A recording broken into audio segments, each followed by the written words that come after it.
Assalamu алейкум, YouTube көрүүчүлөр. Талас областынын Манас району Покровка айылынын тургундары. Баягыдай эле центрдамын. Ошо центрде баягы оптом тартып жүргөн, ошолерди тартып жүргөн жер. Ишеринин нечи азыр башкача болуп жазылып калган. Биз ачылдык мөмө жемиштер деп. Бүгүн 16 март 2022. Бүгүн урукка картошкалар келиптир. Мынакей. Аябай көп. Бун канчадан болуп атыр, сорту кандай, азыр сурап көрөм го. Я шеф. Сортун айтып коңуз, канчадан болуп атыр? Сорт желеде. Желе майлардын отбору кетип турат. Урукка жакшы, бизге жер тандабай жакшы эле болот. Багы 26 сом, 25 сом, но неде 3 кат барат. 26-тан үчөө эле.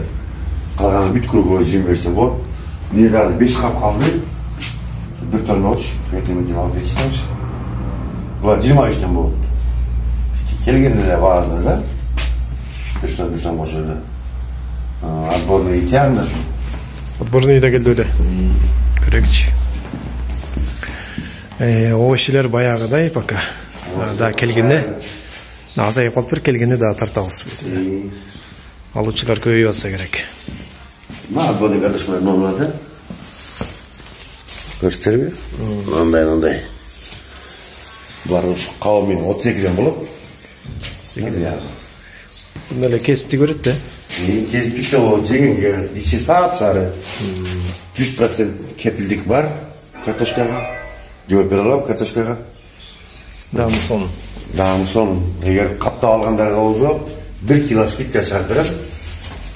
1 килограмм. Мен бар арада анча урунуп калган немелер болуп да. Ошолорго. Мен булар топтоп коюп, ушу килограммга 35 лира сом пакетте салып коюп, пакетте 35 лира сом. Атак кавмени 38 берет. На телефонда калтырып койдум астына, ошого байланышыңыздар, көргөндөр өткөндө тартып кеттим да, биякта чеки жол тарткам. Ошол жерге картошкалар келди урукка. Товары овощи келгенде дагы тартабыз.